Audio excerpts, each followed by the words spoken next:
Bon, alors Renaud, comment choisir le bon locataire? Parce que bon, on fait tout ça, mais à un moment donné, celui qui paye, donc celui qui te fait rentrer de l'argent, c'est un locataire. C'est ça. Donc il faut bien le choisir.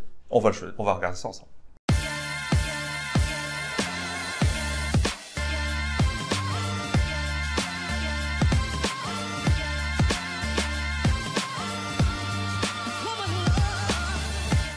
Donc en fait, Ben, le bon locataire, d'abord, qu'est-ce que c'est?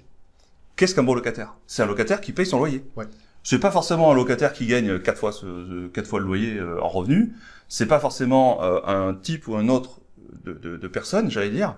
C'est juste celui qui paye son loyer. Je te rajouterai un deuxième critère quand même. Ouais. Notamment si tu as un immeuble. Ouais. La gêne au voisinage. C'est le locataire pas nuisible. Voilà, c'est ça. Parce que lui, il pourrait te faire fuir d'autres futurs locataires. Ou d'autres locataires. C'est ça, voilà. C'est vrai. Donc c'est un deuxième critère à prendre en compte, surtout quand tu as des immeubles. Même si tu as un appart, je te dirais, mais quand tu as l'immeuble, c'est encore pire, parce que ça influence sur tes autres loyers, finalement. Voilà. Donc c'est deux critères. Bon, là, on va parler du loyer. Ouais, on va parler du loyer, du critère qui paye, et comment est-ce qu'on fait. Globalement, tu as deux façons t'as deux approches. Soit tu mets un loyer pas cher et tu es sûr d'avoir plein de candidats. C'est ce que feront à peu près 97% des bailleurs privés et qui font à peu près n'importe quoi. Parce que quand nous, on arrive pour acheter leur appartement, il est pas rentable avec un loyer tout pourri. J'y venais. Le loyer pas cher, tu as une petite renta. Du coup, après, donc il nous reste une autre approche, c'est le loyer cher. Ok, le loyer cher, qu'est-ce qu'il va nous permettre de faire? Il va nous permettre quand même de filtrer des gens qui ont, dans leur état d'esprit, ils cherchent pas l'appartement le moins cher de la ville, ils cherchent l'appartement où ils seront bien, où ils seront confortables. Ok, donc ça nous amène à une population qui a envie d'être bien et d'être confortable dans sa vie. Après, ça passe aussi par un appartement, pas forcément le plus haut standing, hein, non. Mais un appartement qui est bien, qui tient la route, où toi, tu as envie d'y être, en fait. Voilà. Ça, c'est un super critère. C'est toi, est-ce que tu aimerais y vivre ou est-ce que tu aimerais y passer 2 mois, 3 mois à long terme, quoi. Dans cette projection, évidemment, si tu es une famille et que tu es en train de louer un T2, évidemment, il faut que tu te projettes comme si tu avais besoin d'un T2 et que tu étais tout seul. C'est logique. C'est clair. Mais est-ce que le standing tirait? C'est comme ça. Le standing, la localité, tout ça. Est-ce que toi, ça tirait? Ouais, c'est ça. Du coup, après, attention, un des problèmes qu'on peut avoir quand on veut louer cher, on aura moins de candidats. Ah oui. Donc, ça veut dire que moins de candidats, on aura moins de choix. En même temps, on aura a priori le haut du panier, des gens motivés pour avoir ton appartement. Moi, j'ai vu des gens qui me harcelaient au téléphone pour avoir mon appart. Non, attends, j'attends la réponse du premier qui a visité, du premier qui a appelé, je le fais passer en premier. Voilà. Mais effectivement, tu as des gens qui sont motivés pour venir dans ton appartement. Et dans une petite ville, on parle aussi quand même dans une petite ville. Hein. Attention, il n'y a pas de... Encore une fois, tu sais que nous, on n'investit pas dans les grandes villes. Je voudrais juste rebondir sur... effectivement, on a parlé d'un loyer pas cher et un loyer cher, mais on parle bien du même bien. Hein. Le même bien, il peut avoir effectivement un gap sur le loyer assez important. Clairement. Et ça, c'est à toi de faire les exercices. Tu vois, quand tu vas le mettre en location, mets tout de suite un loyer cher. D'accord? Parce qu'une fois qu'il va être loué, il va être loué. Et voilà. Après, tu peux plus faire sortir ton locataire. Attention, il y a un problème aussi. Enfin, un problème. Il y a un inconvénient au loyer cher. Tu as plus de turnover. Ouais. Plus de turnover parce que les gens vont rester entre 6 mois et 1 an.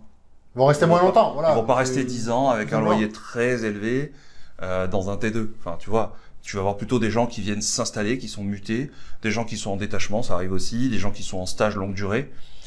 Du coup, tu peux avoir quand même des gens qui sont en apprentissage pendant 2-3 ans.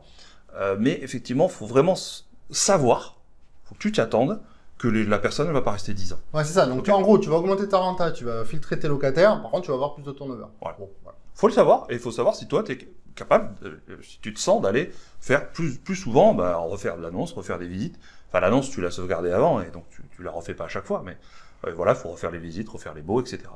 Donc ça, c'est à savoir. Ensuite, du coup, tu vas parfois avoir quand même avec un loyer cher, ça m'est déjà arrivé, des gens qui sont aidés. Les locataires aidés, c'est des locataires CAF, si tu préfères, qui ont des aides. À ce moment-là, nous, on estime qu'il faut pas forcément leur empêcher l'accès à l'appartement, parce qu'on va se baser sur le feeling. Même pour les premiers d'ailleurs, comment est-ce qu'on va filtrer? On va se baser sur le feeling. Et là, ce que tu peux faire, c'est... donc tu sais que le locataire aidé, il va avoir du coup des aides, et qu'elles peuvent être directement versées sur ton compte. Bon du coup, ça sécurise quand même un petit peu tout ou partie du loyer.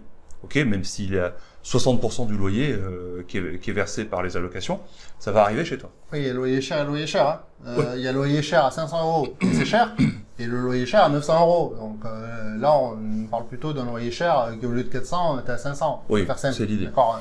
C'est C'est pas l'idée. les chiffres pile poil, mais Ouais. c'est pour que tu comprennes l'idée. C'est Donc, ça. même s'il est à la CAF, de toute façon, il aurait payé 400 €, tu vois. Donc là, effectivement, c'est 500 €. Donc il aura peut-être plus à sortir de sa poche. En même temps, c'est pas insurmontable pour lui. D'accord. Et il a peut-être des réelles motivations à vouloir cet appart et le pourquoi il est à la CAF. Tu vois. C'est un tout. Il faut comprendre l'histoire. Exactement.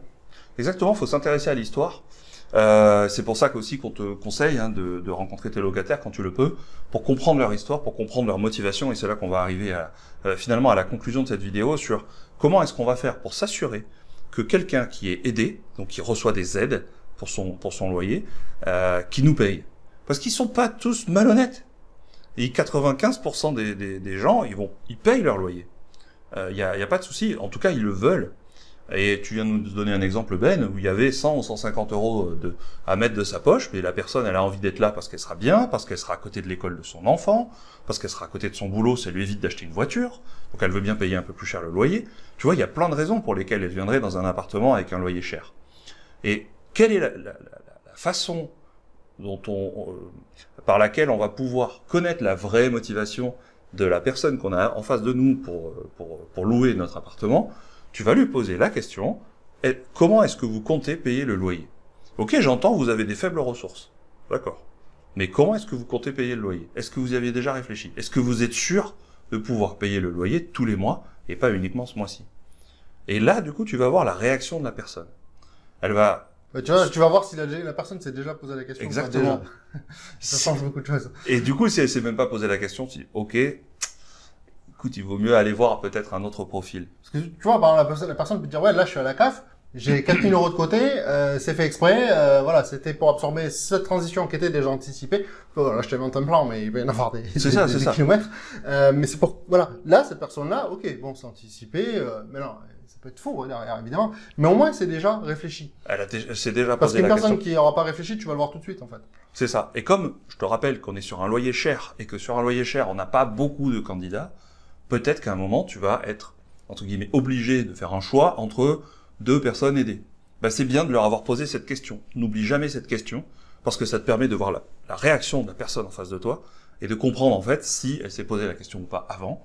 Et du coup, tu sais si c'est quelqu'un de sérieux, si c'est quelqu'un qui va t'appeler en cas de souci, si c'est quelqu'un qui va, au contraire, laisser traîner, que tu vas jamais pouvoir avoir au téléphone. Et ça, c'est un vrai problème quand on est bailleur. Donc, pour pouvoir le gérer, il faut pouvoir l'anticiper. Et maintenant, tu pourras l'anticiper avec cette question-là. Donc voilà, donc si t'aimes nos vidéos, je t'invite à nous mettre un pouce vers le haut, à t'abonner à la chaîne. On te dit à bientôt. Ciao, ciao. Ciao.